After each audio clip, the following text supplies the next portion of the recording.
Hi friends, welcome to Meera's novella. Smriti ഭാഗം 21. Vyas the coffee. വ്യാസിന്റെ അടുത്ത് ചെന്ന് പറഞ്ഞിട്ടും അവൾ പറഞ്ഞത് കേട്ടിട്ടും ഒന്ന് തിരിഞ്ഞു പോലും നോക്കാതെ വ്യാസ് കണ്ണാടിക്ക് മുന്നിൽ നിന്നുകൊണ്ട് പുറപ്പെട്ടുകൊണ്ടിരുന്നു. അവൻ ഗൗരിയെ ഒട്ടുമേ മൈൻഡ് ചെയ്യാതെ തന്റെ പ്രവൃത്തി തുടരുന്നത് കണ്ടതും അവൾ പല്ല് കടിച്ചു. നിന്നെ വിളിച്ചത് കേട്ടില്ലേ? കോഫി കുടിക്കേ. അവളുടെ ശബ്ദം കടുത്തു. എനിക്ക് വേണ്ട. അവളെ നോക്കാതെ തന്നെ മറുപടി പറയുന്നവനെ കണ്ട് ഗൗരിക്ക് ദേഷ്യം വന്നു. അല്ലെങ്കിൽ തന്നെ 2 ദിവസമായുള്ള അവന്റെ അവഗണന അവളെ തളർത്തിയിരുന്നു. അവനെ അകറ്റി നിർത്തണം, അവഗണിക്കണം എന്നൊക്കെ ബുദ്ധി ഉപദേശിക്കുമ്പോഴും അവളുടെ ഹൃദയം അത് അനുവദിക്കാതെ അവനിലേക്ക് കൂടുതൽ അടുത്തുകൊണ്ടേയിരുന്നു. അതുകൊണ്ടാണ് എല്ലാ തീരുമാനങ്ങളും മനഃപൂർവ്വം മറന്നുകൊണ്ട് അവൾ അവൻ്റെ അടുത്തേക്ക് ചെന്നത്. അതെന്താ വേണ്ടാത്തെ? നീ എന്ന് കുടിക്കുന്നതാണല്ലോ. അവനെ തന്നെ നോക്കിക്കൊണ്ട് അവൾ ചോദിച്ചു. നിനക്ക് എന്താ ഗൗരി? എനിക്ക് വേണ്ടെന്ന് പറഞ്ഞില്ലേ? വേണമെങ്കിൽ തന്നെ ഞാൻ അമ്മയോടോ ഏടത്തിയോടോ പറഞ്ഞ് ഉണ്ടാക്കിച്ചോളാം. നീ ബുദ്ധിമുട്ടണ്ട. കയ്യിലിരിക്കുന്ന ചീർപ്പ് ദേഷ്യത്തിൽ നിലത്തേക്ക് വലിച്ചെറിഞ്ഞ് വ്യാസ് പറഞ്ഞതും അവന്റെ സംസാരം കേട്ട് അത്രയും നേരം ഉണ്ടായിരുന്ന ദേഷ്യം മാറി പകരം അവളിൽ സങ്കടം നിറഞ്ഞു. എന്താ വ്യാസ്, എന്തിനാ എന്നോട് ഈ അവഗണന? എനിക്ക് സഹിക്കുന്നില്ലടാ. അത് പറയുമ്പോൾ അവളുടെ ശബ്ദം ഇടറിയുന്നു. ഞാനല്ല ഗൗരി, നീയാണ് എന്നെ അവോയ്ഡ് ചെയ്തത്. മറന്നുപോയോ? എന്റെ പ്രണയം ഞാൻ നിന്നോട് പറഞ്ഞപ്പോൾ എന്നെ അവോയ്ഡ് ചെയ്യാൻ വേണ്ടിയല്ലേ നീ ഇല്ലാത്തൊരു പ്രണയമുണ്ട് എന്നോട് പറഞ്ഞത്?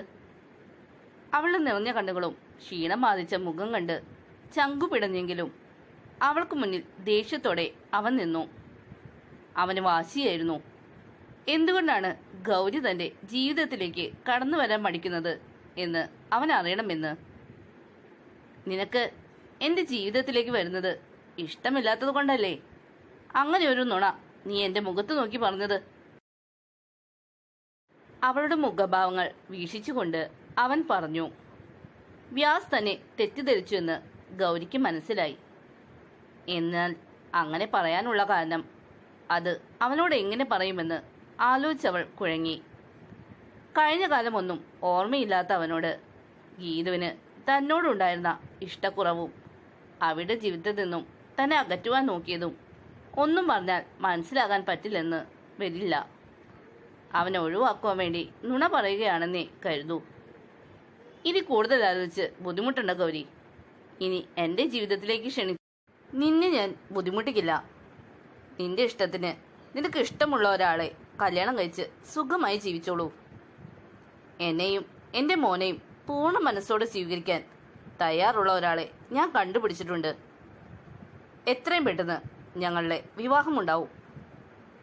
വ്യാസിന്റെ വാക്കുകൾ ഗൗരിയിൽ ഒരു നടുക്കം തന്നെ സൃഷ്ടിച്ചു. എന്താ പറഞ്ഞേ?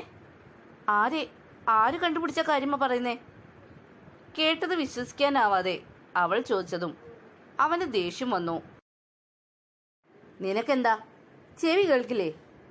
എൻ്റെ ഭാര്യയുടെയും കണ്ണൻ്റെ അമ്മയുടെയും സ്ഥാനത്തേക്ക് ഞാൻ ഒരാളെ കണ്ടുപിടിച്ചെന്ന്. ആരാണ് ആളെന്ന് നേരിട്ട് കണ്ടാൽ മതി. അത്രയും പറഞ്ഞ് അവൾക്ക് മുഖം കൊടുക്കാതെ വ്യാസ് മുഴുവിട്ടിറങ്ങി. ഗൗരിക്ക് വല്ലാത്ത അസ്വസ്ഥത തോന്നി. നെഞ്ചിൽ വല്ലാത്ത വിങ്ങലും. അവളുടെ കണ്ണുകൾ എന്തിനിന്നില്ലാതെ നിറഞ്ഞൊഴുകി.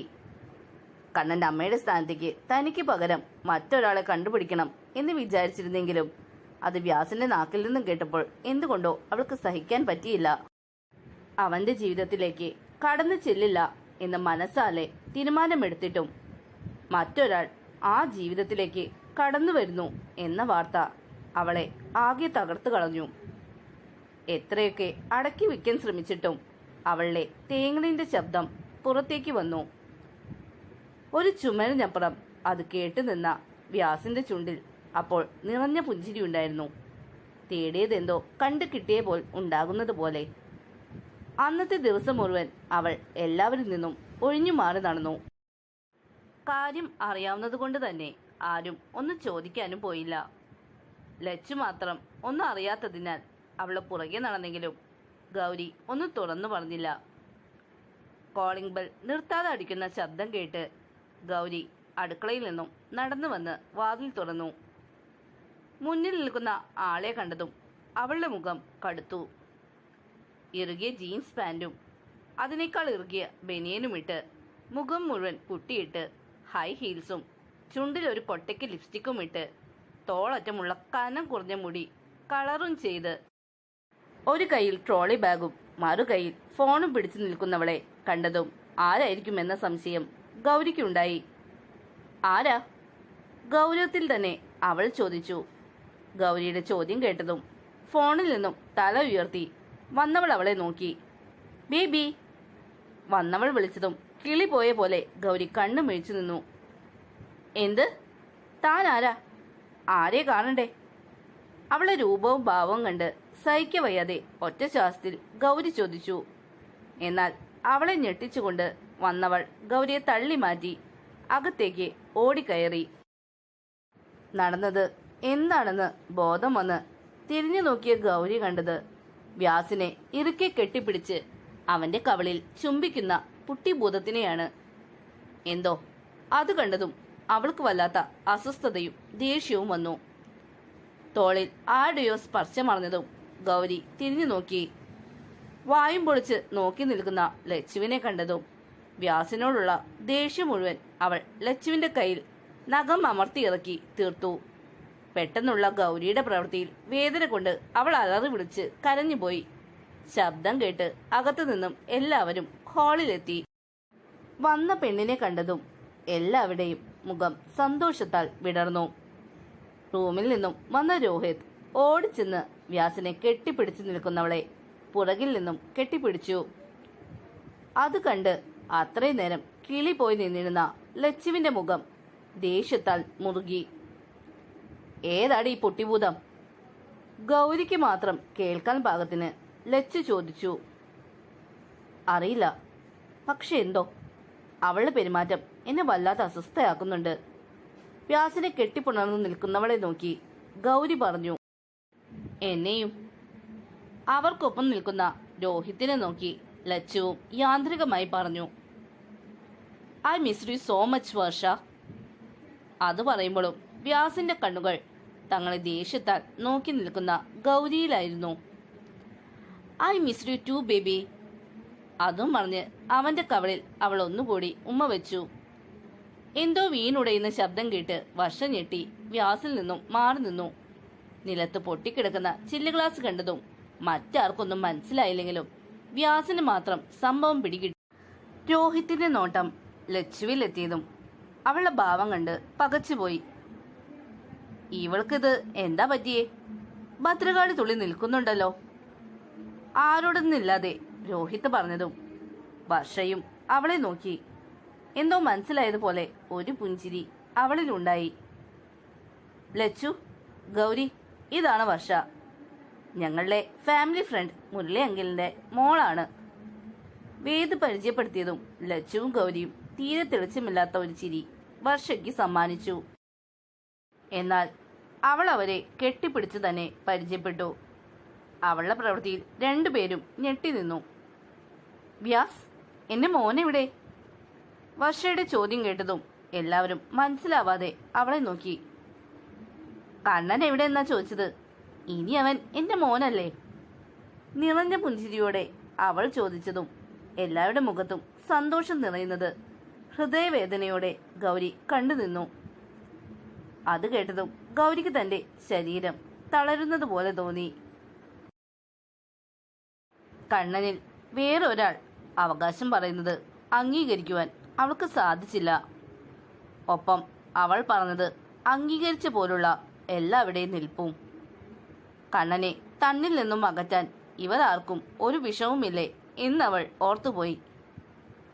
നീതുവിനൊപ്പം റൂമിൽ നിന്നും പുറത്തേക്ക് വന്ന കണ്ണനെ കണ്ടതും വർഷയുടെ മുഖം തെളിഞ്ഞു. അവനെ വാരിയെടുത്ത് കയ്യിലേക്ക് വലിയൊരു ചോക്ലേറ്റ് ബോക്സ് വെച്ചു കൊടുത്തു.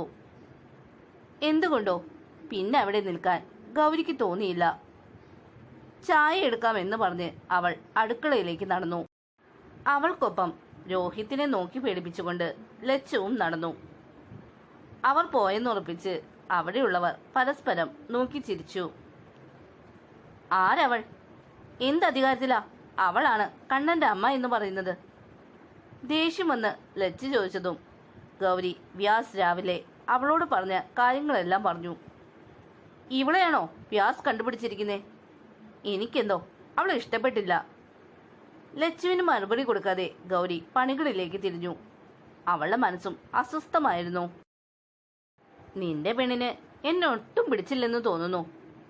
ഞാൻ വന്നപ്പോൾ തൊട്ട് അടുക്കളയിൽ ഒളിച്ചിരിക്കുകയാണല്ലോ. വ്യാസിന്റെ റൂമിൽ കണ്ണനെ മടിയിലിരുത്തി കളിപ്പിച്ചുകൊണ്ട് വർഷ വ്യാസിനോട് പറഞ്ഞതും വേദും രോഹിത്തും അത് കേട്ട് പൊട്ടിച്ചിരിച്ചു. പിന്നെ അവളുടെ മോനെ നിന്റെ മോനാക്കിയാൽ അവൾക്ക് ഇഷ്ടപ്പെടുമോ? പോരാത്തതിന് മിണ്ടുമ്പോൾ ഉള്ള കെട്ടിപ്പിടുത്തവും ഉമ്മ വയ്ക്കലും. അവളായതുകൊണ്ട് ഒന്നും പറഞ്ഞില്ല. നീ ലച്ചുവിന്റെ മുഖം കണ്ടില്ലേ? നീ ഒരു തവണ കൂടി ഈ രോഹിത്തിനെ കെട്ടിപ്പിടിച്ചിരുന്നെങ്കിൽ അവൾ നിന്നെ ഉലക്കി കൊണ്ട് അടിച്ചേനെ. അവസാന വാചകം കേട്ടതും കുടിച്ചുകൊണ്ടിരുന്ന വെള്ളം തരിപ്പിൽ കയറി രോഹിത്ത് ചുമ തുടങ്ങി.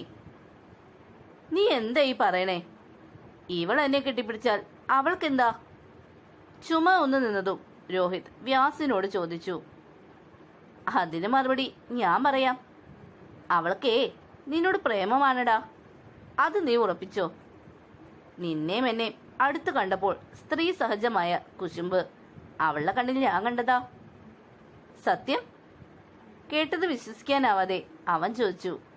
അതേനേ, കുസൃതി ചിരിയോടെ വർഷ പറഞ്ഞതും. ആടാ, എന്റെ ഈശ്വര, ഒരു കല്യാണം നടത്താൻ വന്ന ഞാൻ 2 കല്യാണം കൂടി പോകേണ്ടി വരും എന്നാ തോന്നുന്നേ. പറഞ്ഞു മുഴുവിക്കും മുന്നേ വാതിൽക്കൽ കൊട്ടുകേട്ട് വ്യാസ് ചെന്ന് തുറന്നപ്പോൾ കണ്ടു മുന്നിൽ വീർത്ത മുഖവുമായി നിൽക്കുന്ന ഗൗരിയെ. വേദേട്ടാ, ഫുഡായിട്ടുണ്ട്, എല്ലാവരും കൂട്ടി വന്നോളൂ. മുന്നിൽ നിൽക്കുന്ന വ്യാസിനെ കണ്ട ഭാവം പോലും കാണിക്കാതെ റൂമിന്റെ അകത്തേക്ക് നോക്കി പറഞ്ഞ് തിരിഞ്ഞു നടക്കാൻ ഒരുങ്ങിയ ഗൗരിയെ വർഷ വിളിച്ചു. ഞങ്ങൾക്ക് വേണ്ട ഗൗരി, വിച്ചു ബേബിക്ക് പിസ ഭയങ്കര ഇഷ്ടമാ, അതുകൊണ്ട് ഞാൻ ഓർഡർ ചെയ്തിട്ടുണ്ട്. വ്യാസിന് അതൊന്നും ഇഷ്ടമല്ല. ഒറിഗാനോ അവന് അലർജിയാണ്. അവൾ പറഞ്ഞു കേട്ടതും വ്യാസിന്റെ ചുണ്ടിൽ പുഞ്ചിരിയും മറ്റുള്ളവരുടെ മുഖത്ത് ആശ്ചര്യവും ഉണ്ടായി. ആ, എനിക്കറിയാം, അതുകൊണ്ട് ഒറിഗാനോ ഇല്ലാത്തതാ പറഞ്ഞിരിക്കുന്നേ. വർഷ വന്നതും എല്ലാവരുടെയും മുഖത്ത് ഇതൊക്കെ എപ്പോ എന്ന ഭാവമായിരുന്നു. കണ്ണ, മോൻ വാ, അമ്മ ചോറ് തരാം. വർഷയോട് സംസാരിക്കാൻ താല്പര്യമില്ലാത്തതിനാൽ വേഗം കണ്ണനെ എടുക്കാൻ ചെന്നതും വർഷ ഗൗരിയെ തടഞ്ഞു. മോനും അത് കഴിച്ചോളൂ ഗൗരി. വേണ്ട, എന്റെ കുട്ടിക്ക് ഞാൻ അതൊന്നും കൊടുക്കാറില്ല, അതൊന്നും നല്ലതല്ല. വല്ലാത്തൊരു ദേഷ്യത്തോടെ ഗൗരി പറഞ്ഞു. വ്യാസിന്റെയും കണ്ണന്റെയും കാര്യത്തിൽ വർഷ അധികാരം കാണിക്കുന്നത് അവളിൽ സങ്കടവും ദേഷ്യവും ഒക്കെ നിറയ്ക്കുന്നുണ്ടായിരുന്നു. എന്റെ കുട്ടി എല്ലാം കഴിച്ചു പഠിക്കണം. ദുബായിലേക്ക് ഞങ്ങൾ പോകുമ്പോൾ ഇതൊക്കെ തന്നെയാവും സ്ഥിരം. അല്ലേ വ്യാസ്? ഞാൻ പറഞ്ഞതല്ലേ ശരി? വ്യാസിന്റെ കയ്യിൽ തൂങ്ങി വർഷ ചോദിച്ചതും അവൻ ദയനീയമായി വർഷയെ നോക്കി. അവൾ കണ്ണിറുക്കി കാണിച്ചതും അവൻ ഗൗരിയെ നോക്കി. തന്നെ ചുട്ടരിക്കാൻ പാകത്തിന് നിൽക്കുന്ന അവളോട് എതിർത്ത് പറയേണ്ട കാര്യം ആലോചിച്ചപ്പോൾ തന്നെ വ്യാസ് ഉമിനീരിറക്കി. അതെ, വർഷ പറഞ്ഞതാ ശരി. വർഷ, നീ നമ്മുടെ മോനെ കുറിച്ച് എത്ര കെയറിങ്ങാ. ഇപ്പോഴേ അവനെ പറ്റി ആലോചിക്കുന്നുണ്ടല്ലോ. എനിക്ക് ഉറപ്പുണ്ട് നീ അവന് നല്ലൊരു അമ്മയാവും. ഗൗരിയെ ഒളികണ്ണിട്ട് നോക്കി വ്യാസ് പറഞ്ഞതും ഒരു നിമിഷം വ്യാസിന്റെ വാക്കുകൾ അവളിൽ വല്ലാത്ത സങ്കടമുണ്ടാക്കി. എന്നാൽ അടുത്ത നിമിഷം തോറ്റുകൊടുക്കാൻ തയ്യാറല്ലെന്ന പോലെ അവൾ വർഷയ്ക്കും വ്യാസിനും അടുത്തേക്ക് കൂടുതൽ നീങ്ങി നിന്നു. നിങ്ങൾ കല്യാണം കഴിച്ച് കഴിഞ്ഞാൽ മാത്രമേ കണ്ണൻ വർഷയുടെ മകനാവുകയുള്ളൂ. അതുവരെ അവൻ എൻ്റെ മോനാ. അവന്റെ എന്ത് കാര്യവും തീരുമാനിക്കാനുള്ള അധികാരം മറ്റാരേക്കാളും എനിക്ക് തന്നെയാ.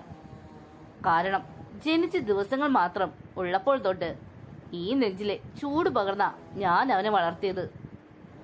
അതുകൊണ്ട് ഇപ്പോഴേ അവന്റെ കാര്യത്തിൽ വേറെ ആരും തല കടത്തണ്ട. അത്രയും പറഞ്ഞ് വർഷ തൂങ്ങി പിടിച്ചിരിക്കുന്ന വ്യാസിന്റെ കയ്യിലേക്ക് നോക്കിയതും അവൻ യാന്ത്രികമായി വർഷയിൽ നിന്നും തന്റെ കൈ വിടിപ്പിച്ചു. രണ്ടുപേരെയും തറപ്പിച്ചു നോക്കി ഗൗരി കണ്ണനെയും എടുത്ത് പുറത്തേക്ക് പോയി. കണ്ടോടാ, ഞാൻ വന്ന് മണിക്കൂറുകൾക്കുള്ളിൽ തന്നെ റിസൾട്ട് കണ്ടു തുടങ്ങിയത്.